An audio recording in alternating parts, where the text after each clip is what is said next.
কেমন বাইতে বাড়া? আমার বিয়ে না করে তুমি নিজে নিষেধ করতে চাও, তাহলে তুমি বাইতে বাড়াও। বাড়ি আমার, ঘর আমার, সব আমার। এই তোকে ভালোভাবে বলছি, আমার নিহেতে রাজি হয়ে যা, নইলে কিন্তু একেবারে খবর করে ফেলামু। তুমি আমার বিয়েতে না রাজি হলে আমি তোমার নিয়েতে রাজি হতে পারলাম না। জমি জমা যা আছে তোমারটা তোমার নামে আর আমারটা আমার নামে লিখে দাও। এই কইলাম কিন্তু কথা কাড়াইস না। ওই বাসটা যে ধরছ ওটাও কিন্তু আমার জারে। কইছে তোমার জারের বাস এটা, কমলাম একটা আলো ধনে কেবল আমি ভাঙিয়ে নিলাম এটা। এই কমলার মাও কার? কমল মায়ের খোঁজ খবর কারা রাহে? আমি ভালোবাসি না ওরে। তুই রাজি হয়ে যা, তাইলেই তো কমলার মায়ের আমি নেহেড়া করে ফেলতে পারি। কমলার মাও, সমলার মাও, অলিমুদ্দিন মাও, কলিমুদ্দিন মাও, সলিমুদ্দিন মাও, তুমি ও করে নিয়েই থাও। আমি চললাম গেলাম। এই বাসটা যে ধরলি, বাসটা সঠিক ব্যবহার করবি না, হাঙ্গামা করবি না। কত বড় বেয়াদব! বাপ একটা শুভ কাজ করবে, বাপের শুভ কাজের মতো বাধা দেয়। যা যা। চাচা, তোমার যে বয়স হয়ে আছে সেদিকে কি তোমার খেয়াল আছে? আছে, কিন্তু তুই গো তোর হরি তো আমার জন লাগে না। শোনো লিটন চাচা, তোমার ঘরে যে এখন জন্মতে ছেলে আছে, দুই চারটা বিয়ের কথা হলো তারই নেই হবে। তোমার লাগে কি ওই কায়দা আছে? আছে, কিন্তু আমার নিকেটা হয়ে গেলেই তোর বিয়ে। এত কথা কবার পাব না, তুমি মুরবি মানুষ, তোমার আমি বুঝা পারবাম না।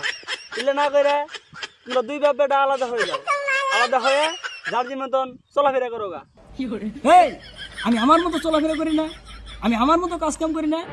ওর ধারে আমি না আমার ধারে ওই, আমার নিকেটা হয়ে গেলেই তো আমারটার পর অড্ডা। চাচা, আমার হ্যান্ডেলটা দেও তো।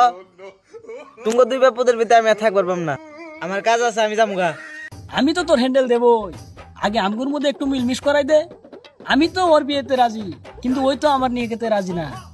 আমার নিকেটা হবার দে, তারপরেই তো অড্ডা। চাচা, যতটা সহজ ভাবতেছ ততটা সহজ না। এই বিকাল আমরা শালি ডাকমু, এই শালির মধ্যে তোমার থাকা লাগবো। তোমার জমি জমা ভাগ করে তোমারটা তোমার, তোমার পোলাটা তোমার পোলা দিয়ে দিবা। এই শোন, জমি আমার না ওই মাতাব্বরের। আমি জমি না দিলে ও কি 100 টাকা জমিও পাবে? ও আমার নিকের ব্যবস্থাটা করে দেখ, তাহলেই তো আমি ওরে বিয়েটাও করাই দেবো, জমিও দিয়ে দেবো। আর শোন, তোর ওই হ্যান্ডেলটাও দিয়ে দিবি।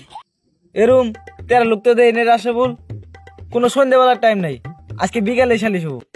এই জামগা। যা শালিশ তো করে নিয়ে উল্টে বেটা মারা। আমি তোরা আমার ছেলেরে ভুলভাল বুঝাইছিস, আর আমার ছেলে আমার নিকেতে আমার বাধার সৃষ্টি করেছে। যা যা। সালিশ করতে গেলে তো নিজেরই অপরাধী মনে হয়। তারপরেও যেহেতু তোমরা বাপ বেটা বিয়ে নিকে নিয়ে ঝামেলা নিয়ে আসতো, তাই তোমার সালিশে কইরেই দেই। এই 2 মিলে 2 ঘর, পূবের ঘরটা তুই নিবি, আর এই উত্তরের ঘরটা বেটাই দিছা, উত্তরের ঘরটা তুই নিবি। আর বর্তলা খাত তুই ছবি, আর এতগুলাটা যে আছে এটা তুই সোচ।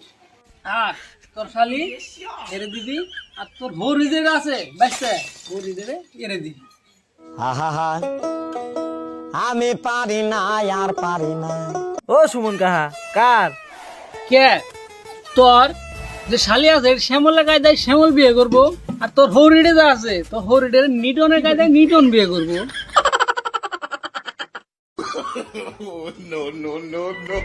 সুমন ভাই, ওই বটতলা যে জমিটা আমার কথা বলেছো না, ওই জমিটা তোমার। তুমি সালিশ ঠিক করেছ, ওই জমিটা তোমার। কি কয় না কয়, জমি বলা আমার। এক বাড়িতে কি বাপ ছেলে বিয়ে করে মান সম্মান থাকবে না আঙ্গুরে।